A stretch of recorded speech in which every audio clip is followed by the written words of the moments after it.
Okay, so first I emphasize that I am not presenting the Sunni perspective or representing the Shia perspective in this talk. I am taking basically the results of my own research and studying this matter for a good part of my life. The first point for all of us to take note of is that the Sunni and Shia divide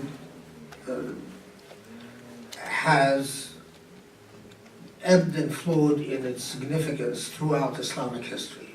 At times it was a critical sectarian divide, a serious issue of fitna, as in every sense of the word, while other times less so, and it depended on numerous factors. But in our modern age, I see this divide, especially with the power dynamics that are taking place between Saudi Arabia and Iran, and the way that this divide is being exploited and manipulated in our modern age as particularly sinister and dangerous for all Muslims. And I think that it is disastrous for Muslims in the West to import some of the deeply embedded cultural animus that we see between various political parties that represent, whether for instance, the Houthis in Yemen, who are Zaydis, or Saudi Arabia, which at this point adopts Wahhabi, some of the theological premises, or the Emirat, where you can't really describe the Emirat as adopting Wahhabi theological premises, but rather adopting a sort of a type of secular pro-capitalist type of ideology in its animosity. So I'll throw this in at the beginning and then talk about how the emergence of this sectarian divide in Islamic history. And again, remember that while I'll allude to what have become Orthodox Sunni perspectives and Orthodox Shia perspectives, I reference them as part of theological orthodoxy, while not necessarily what I would adopt as the more likely historical truth. So first and foremost, when does this divide emerge in Islamic history?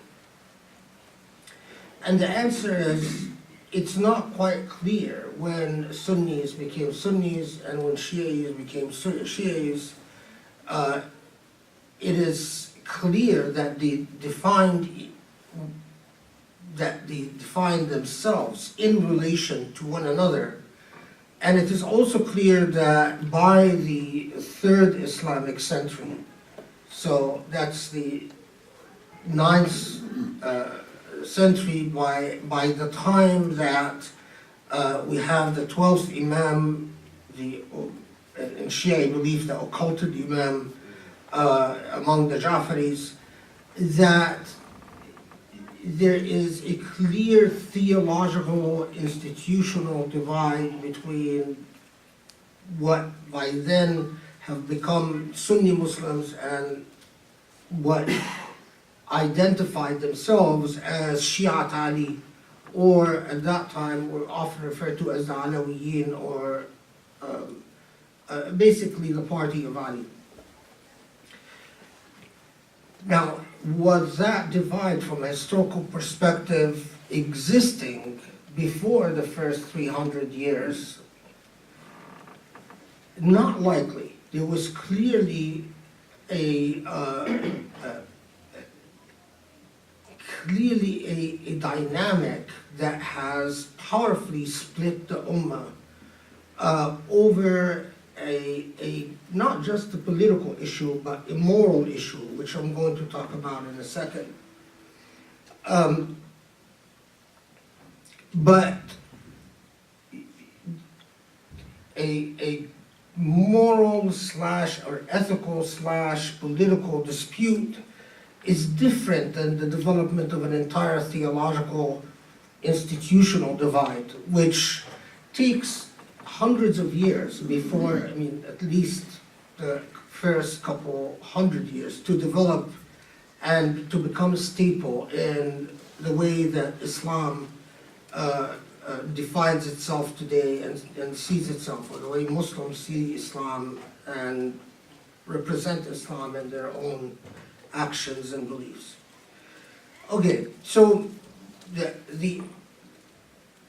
if you talk to an expert on hadith, they'll often tell you that the divide started with an historical incident that took place over a pond of water called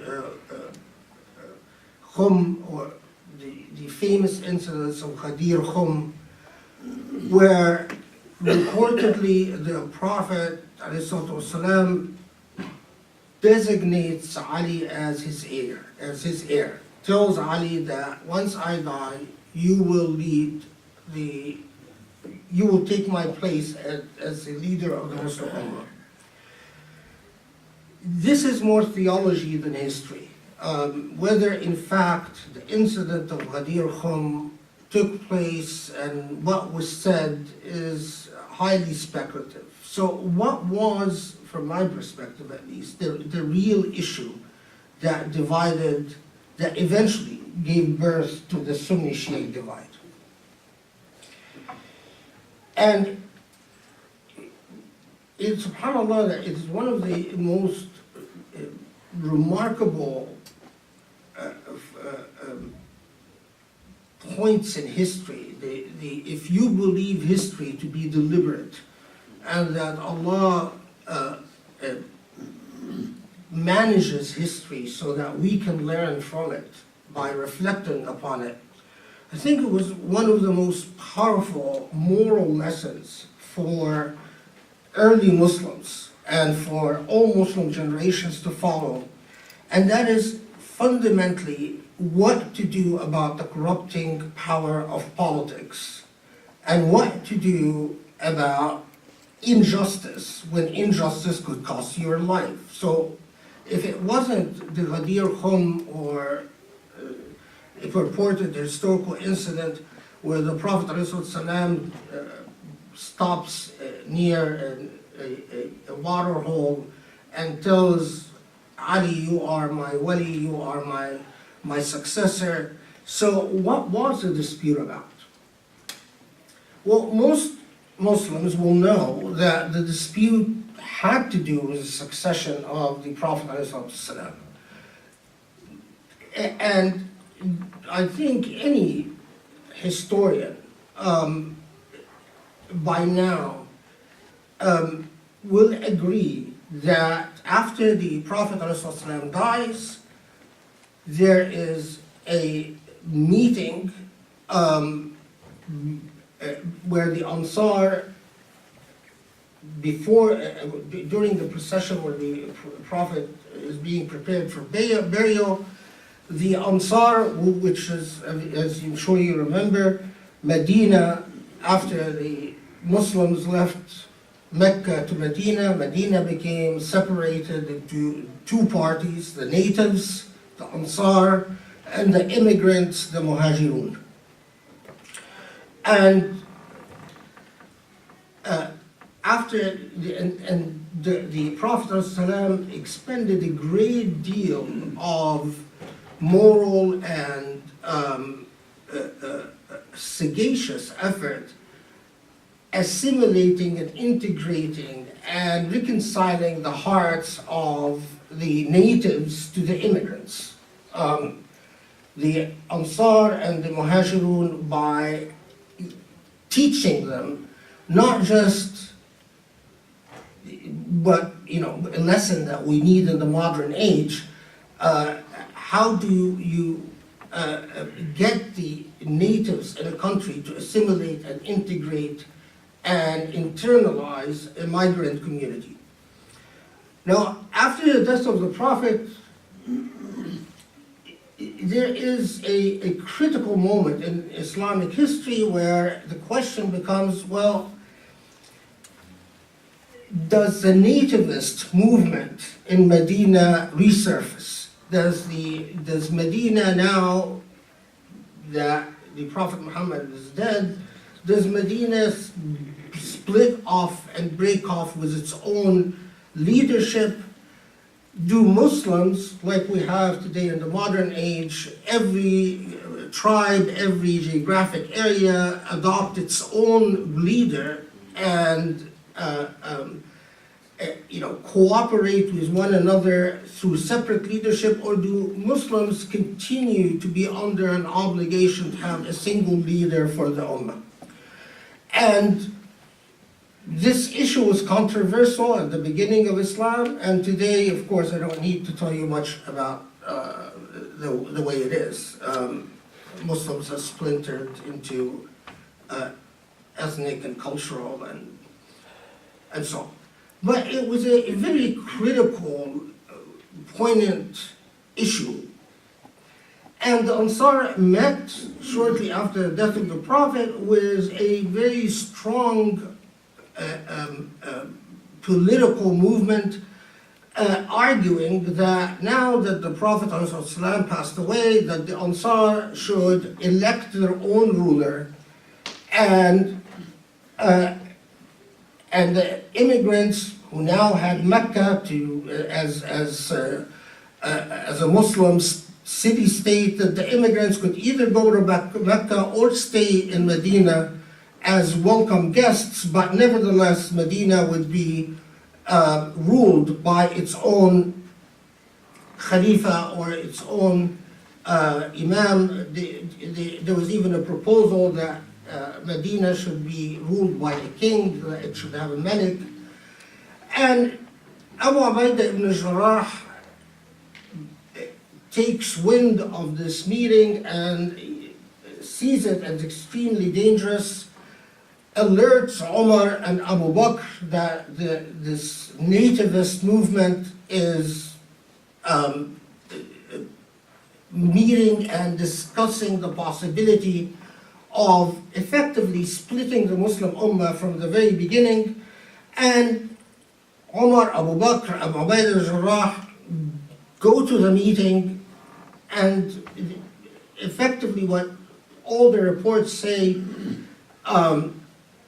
is that there is a debate. Not all of the debate is preserved. We get snippets of it, but fundamentally the thrust of the debate is that Abu Bakr and Umar and Abu Ubaidah ibn Jarrah convinced the Ansar, convinced the natives of Medina not to split the Ummah into a separate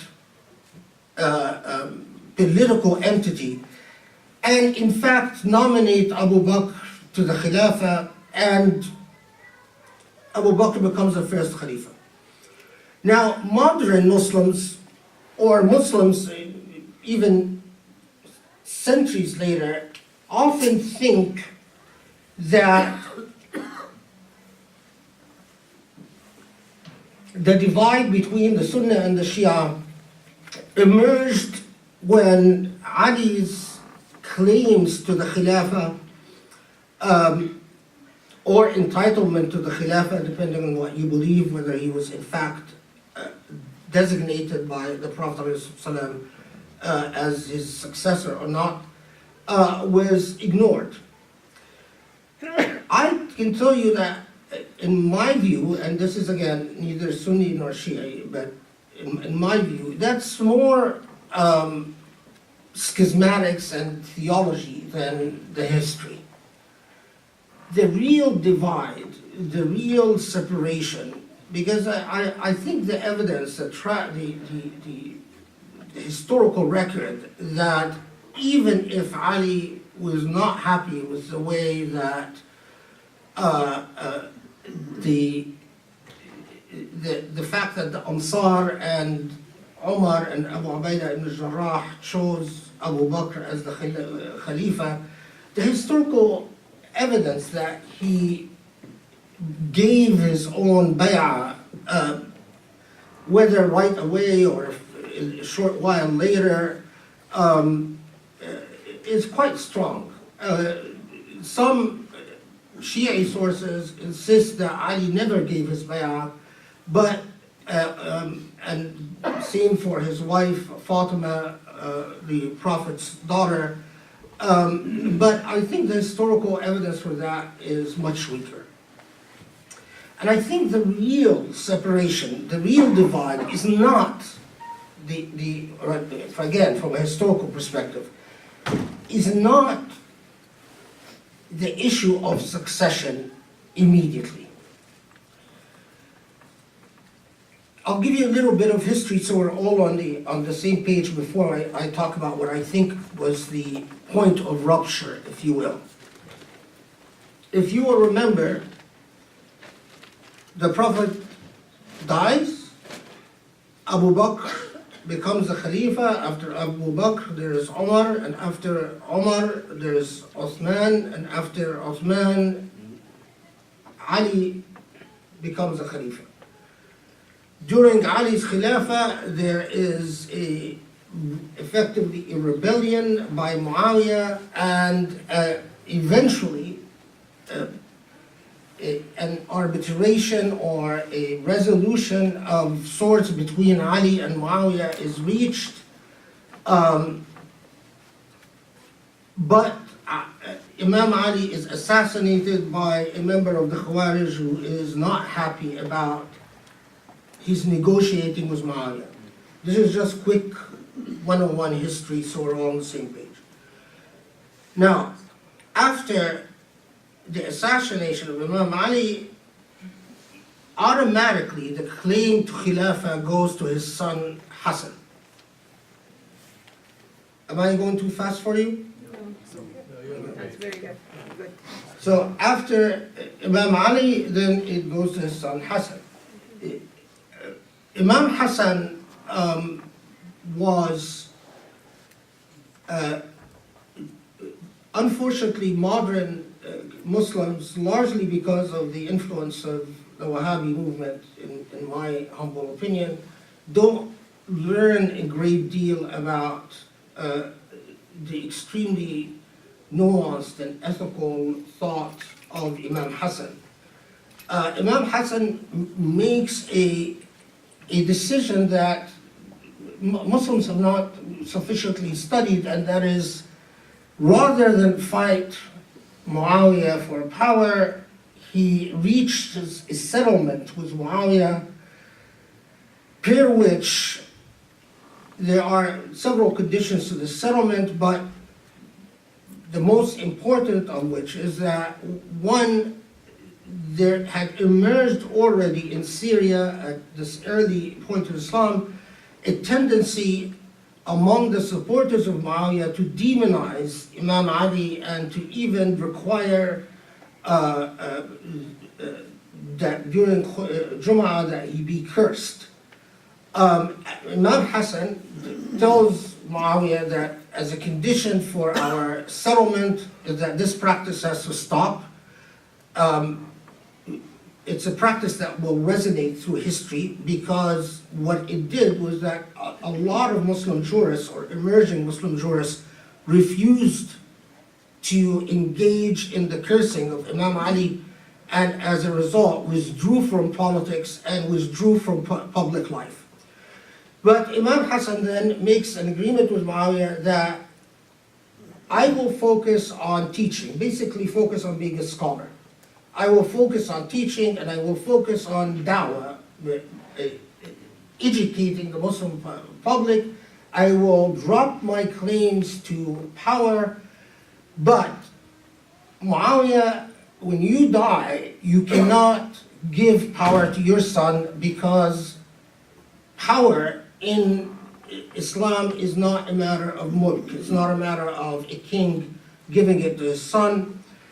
Muawiyah agrees to the terms. Now, the evidence is rather convincing, in my view, that eventually Muawiyah finds it, although he observes the terms of the agreement with Imam Hassan for about 10 years or so, he finds the temptation to pass power onto his son extremely powerful. His son is called Yazid. Yazid was not a very pious man by any measure. He was actually quite corrupt. That's universally agreed on by Shi'a and Sunni sources. And so,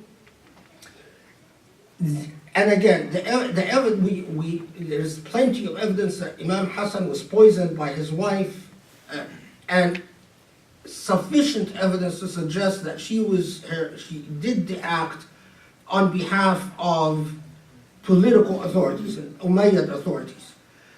Now, why? Well, one thing, she was not punished, although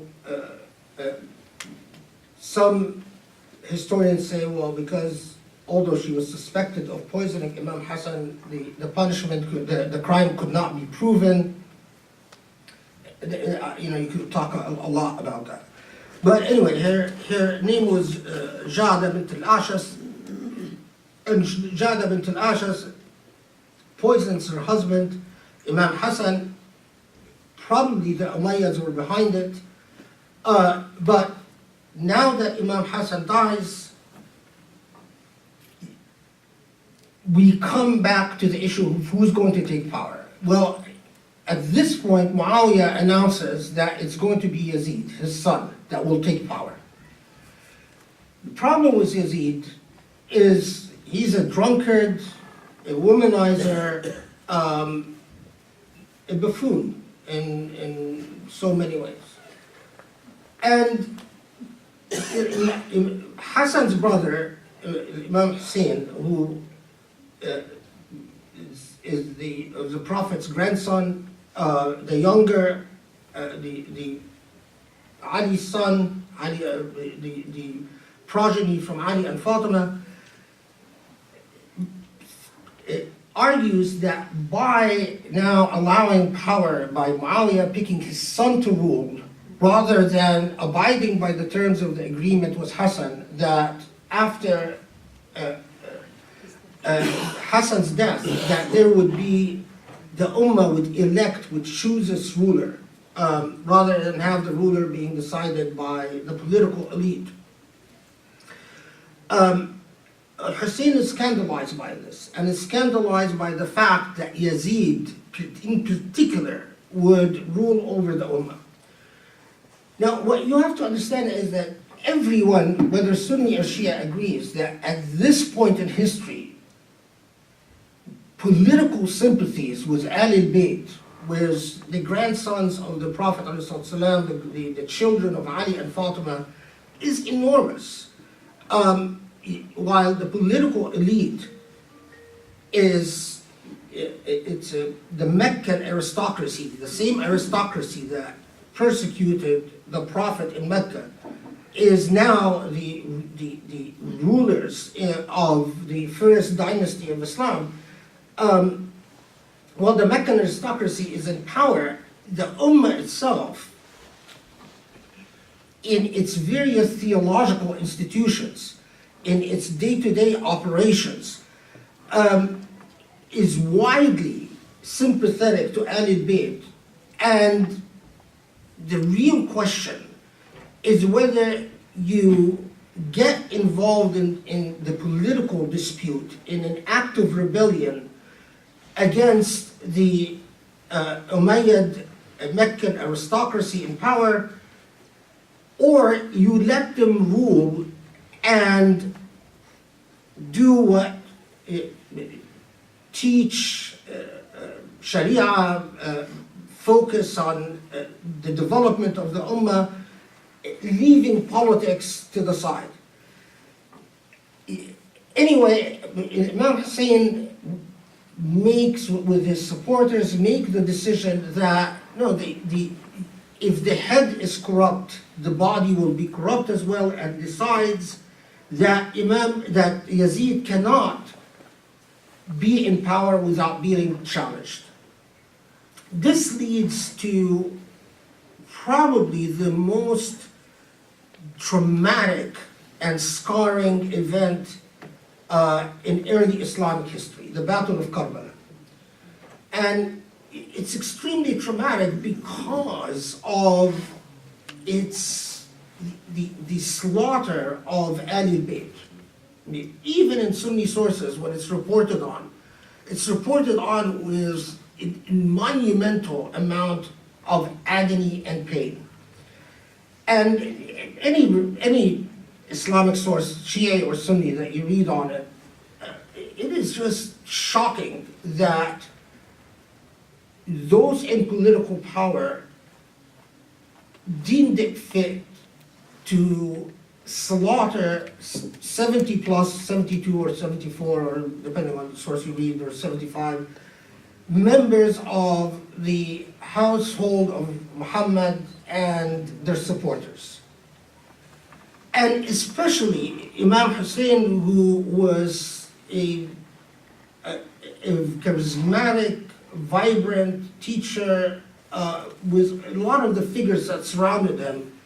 And Karbala was like a deep scar that sort of will radiate throughout the history of Islam. And it is my belief that this is when the actual rift between Sunnah and Shia starts.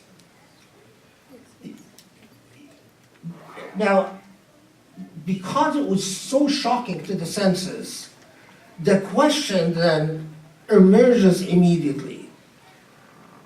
What is the ethical duty of Muslims?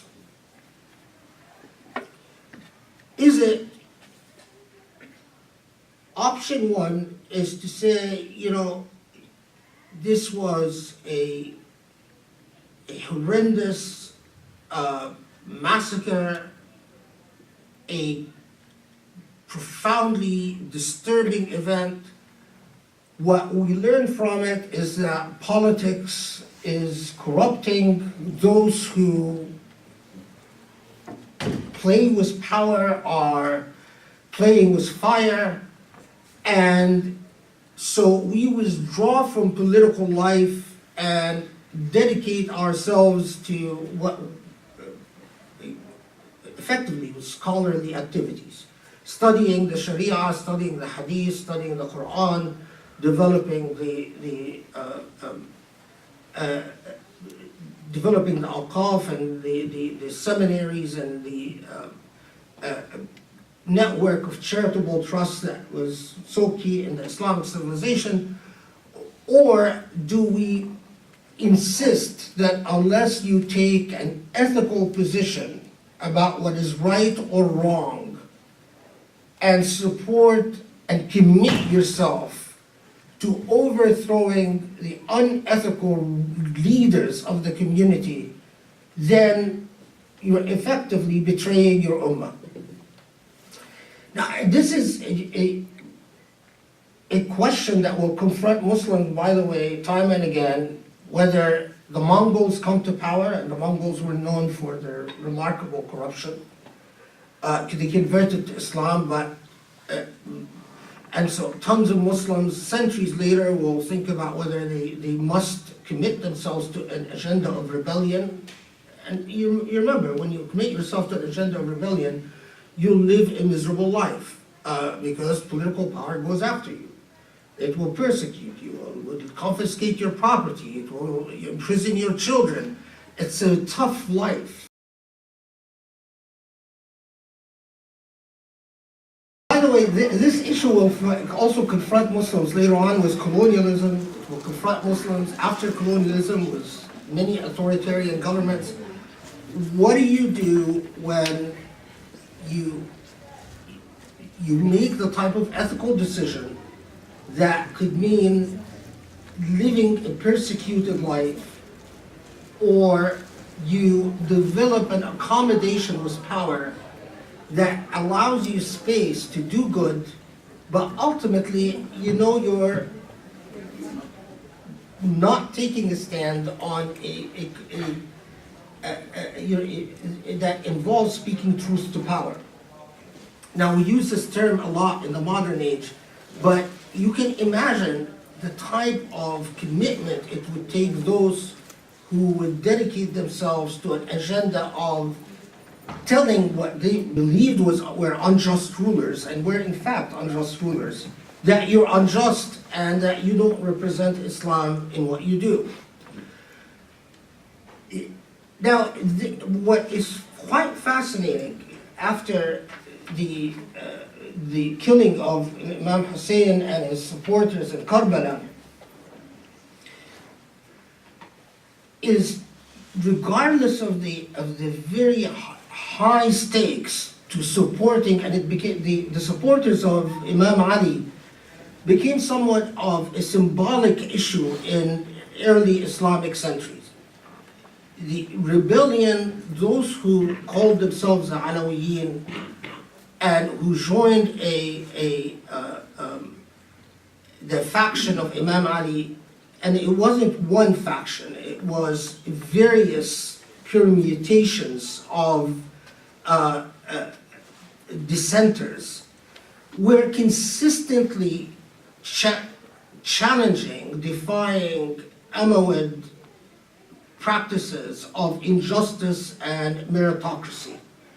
And Hisham Jaid has a very nice study about the way that they would consistently accuse the Umayyads of not practicing shura in the way they ruled, and that they ruled despotically, not according to a Sharia or a rule of law at the time. And so basically but doing so put you on a collision course with the state, and which often meant jail, torture, and execution. And indeed, we find that for the first 300 years, whether we're talking about Ali ibn Hussein al-Sajjad, or Imam Muhammad al-Baqir, or Ja'far al-Sadiq, Musa ibn Ja'far al-Qazim, Ali ibn Musa al-Rida, Muhammad bin Ali Jawad, who's the ninth Imam, or Ali bin Muhammad al-Hadi, and even then we get to Hassan bin Ali al-Askari, and Muhammad bin Hassan al-Mahdi, who's supposed to be the 12th culted Imam. All the first Imam after Imam Hussein have suspiciously died of poison. They were always poisoned, and so they die quite under suspicious circumstances. In all of them, there is never a formal inquiry. No one is ever actually charged or convicted for their poisoning. And all of them negotiated a track between outright rebellion and doing as much good as a despotic state will allow them to do. So all historical sources, whether Sunni or Shi'a, well, I think we've called the fire up department on us. Yeah, it's okay. Okay, I'm going to continue unless they tell me to shut up. Please.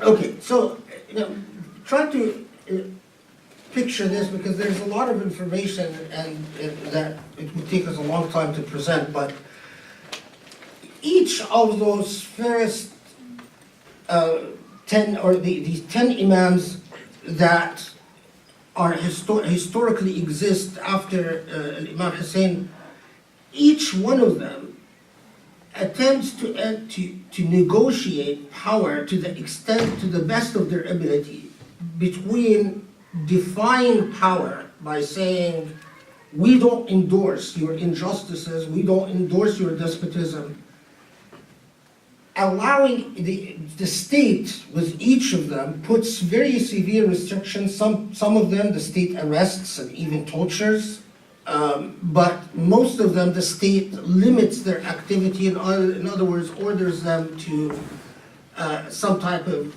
puts restrictions on their movement, mostly in Medina, later on in Samarra, Iraq.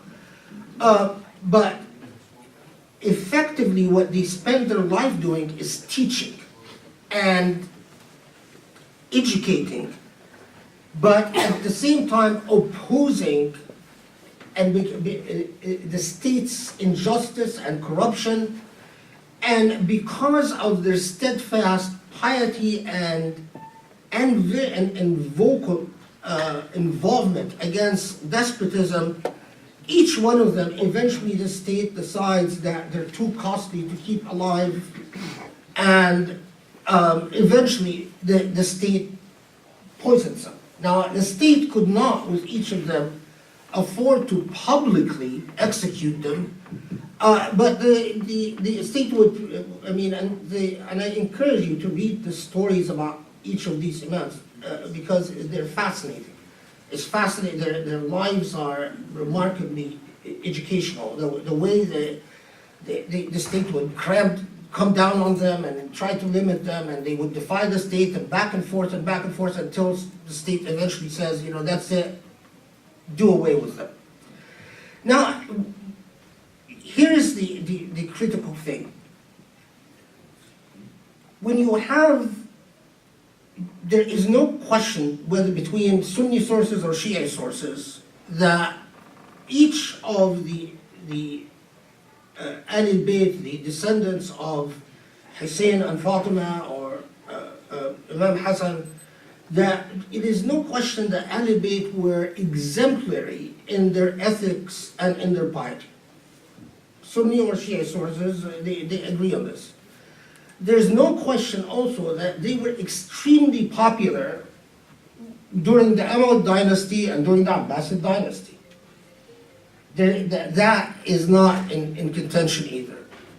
There is also no question that they played a critical role in setting down the Sharia as we know it. So Sharia through history.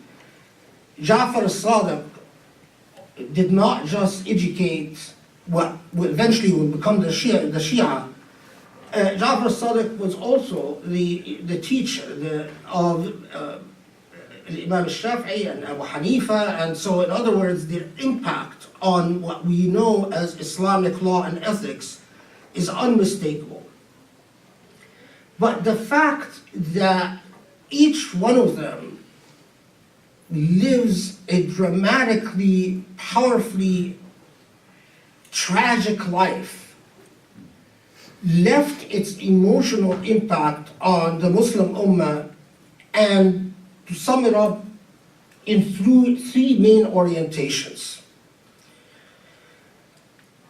Orientation number one was one that simply saw the early saga of Islam as a saga of the divine will being consistently frustrated because of the corruptions of power, and that each Muslim has an ever-pending moral obligation to fight despotic power or unjust power, to challenge it, even if the cost is persecution.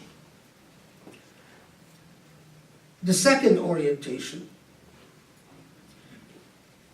thought that the tragic life of these imams, of Ahlul Bayt especially, and is in itself immoral. The reason that Allah willed things like that is that so that it becomes a source of inspiration as to what the truly guided and truly pure and the luminous the type of sacrifices they are willing to make for the cause of God's word, and that they are a moral and ethical example, but that you need not put yourself at risk in joining their political cause. So in other words, you don't have to rebel. I wrote a full book called The Law of Rebellion in Islam. It's a big fat book, it's very technical, that goes through all the debates about rebellion by the various Muslim factions.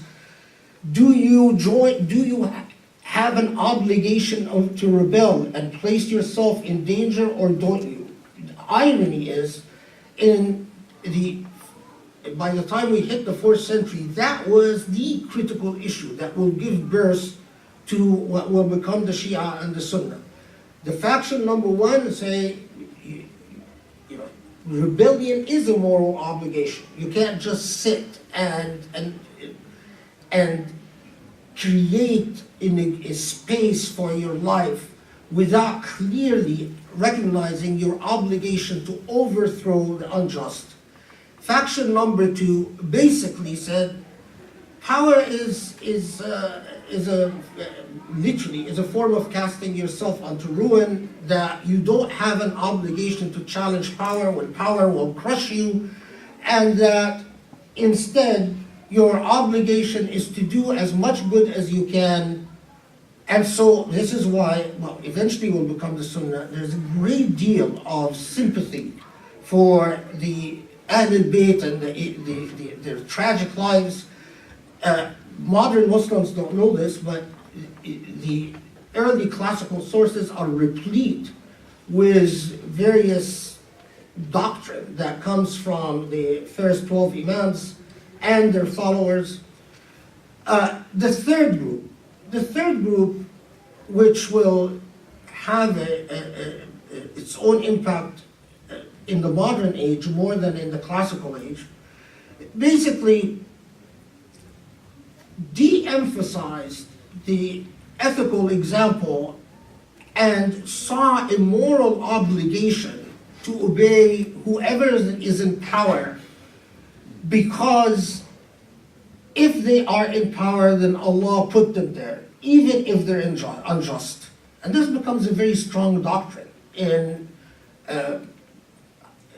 modern Islam, even more so than in classical Islam. In classical Islam, they were sort of the idea that despotism is part of qada, despotism is part of God's will, and so if you have a despotic ruler that takes power, then you should obey that despotic ruler, and you have a moral obligation to obey a despotic ruler, because rebellion is a moral wrong. Doesn't actually take hold as a popular idea until the modern age. And the irony is, it was first in the modern age, it was discovered by Orientalist scholars, and they found it a very convenient doctrine to anchor Orientalism in Muslim societies. And in fact, there's a very, I know we're out of time, but I'm gonna tell you these stories really quickly and then conclude.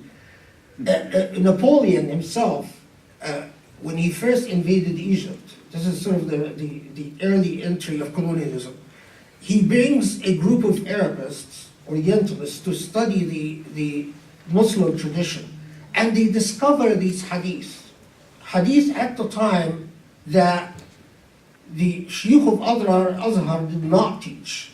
They discover the hadith that you should obey whoever rules over you, and even if this person steals your power. And these hadiths were circulated by the Umayyads in response to the Alawis, the faction of Ali, and had been ignored in Islamic history for centuries, sort of deconstructed by various scholars. But Napoleon's Orientalist scholars rediscovered the hadiths and employed them in a manifesto. Napoleon claims to have converted to Islam. Most people don't know that, and claims that he came to Muslims as a liberator to liberate them from the despotism of the Mamluks, and to overthrow the shackles of ubudiyya, of enslavement. And he circulates a manifesto reminding Muslims of this doctrine that was very popular in the Umayyad era, that you must obey a ruler even if that ruler is unjust and corrupt and so on, as long as they remain a Muslim. It didn't work, by the way, for Napoleon, because Napoleon had to execute an enormous number, and this is again because we don't know our history. We leave it to other people to write and construct, and unfortunately that's also why we lose our children Islamically. Napoleon had to execute a ridiculously large number of jurists because they would not give him the type of obedience that he wanted. And the idea that you obey regardless of the ethical connotations takes some time. It re-emerges with the Wahhabis very powerfully in the post-colonial era and so on. So this is the last word. Now, what can we conclude from this? Well, there is at the heart of a matter is an ethical dispute about political power. And at the thrust and the heart of the matter is the way that we negotiate ethical examples in our lives that might cost us in this world a great deal of privilege if we support these ethical examples. Eventually, what becomes Shi'ism adopts what, from my perspective and the perspective of scholarship, a very convenient mythology. The mythology that the Imam, in order for it to avoid the cycle of suffering, goes into occultation, initially goes into a minor occultation, and then later on into the major occultation, and that the Imam is living to return upon near the final days. I have to admit to you, that's something I don't believe. But, I respect those who believe it. In other words, even the Shia, what will become the Shia, reach a certain equation of musalama, or what's the word for musalama? Equation of appeasement with power in order to exist, in the notion of the occulted Imam. A fiction that allows them to finally not keep presenting martyrs generation after generation. What becomes the division is in Islamic history becomes seriously anchored when the factions that coalesced around the theological arguments of an occulted Imam managed to form political empires, the Fatimiyin in North Africa, in Egypt and North Africa, later on the Buwayhiyin, the Buwayhids in Iraq and Persia, and the Safawiyin is from the 16th to the 18th century in Iran, in Persia. And like everything, when empires represent a Sunni paradigm, an empire represents a Shi'i paradigm, as in the Safawiyin in Iran and Persia. Like the politics we see between Saudi Arabia and Iran today, theology becomes grossly corrupted by politics. And the process of creating factions becomes so heavily influenced by the interests and manipulations of those in power. Now, for us American Muslims, we must understand that this is a long history, and a history about ethical issues and how you manage to reconcile politics and morality and ethics in your life, if we don't reflect upon this lesson, and if we don't extract wisdom from these lessons, not only has Imam Ali and Hassan and Hussein and all the other martyrs that followed them, not only, because these were not the only martyrs, we can't forget the Thawrat al-Zubair, the Waqa'at Ain al-Jamal, the Islamic history is full of rebellions against despotic rulers, and full of rebellions against colonial rulers, and full of rebellions in post-colonialism against rulers that were placed in power by colonial authorities, then all of these sacrifices are for naught. And ultimately, we will reflect the same type of moral failure that so many suffer from. We have to think and have to figure a way to reconcile between ethical demands and the unethical nature of power.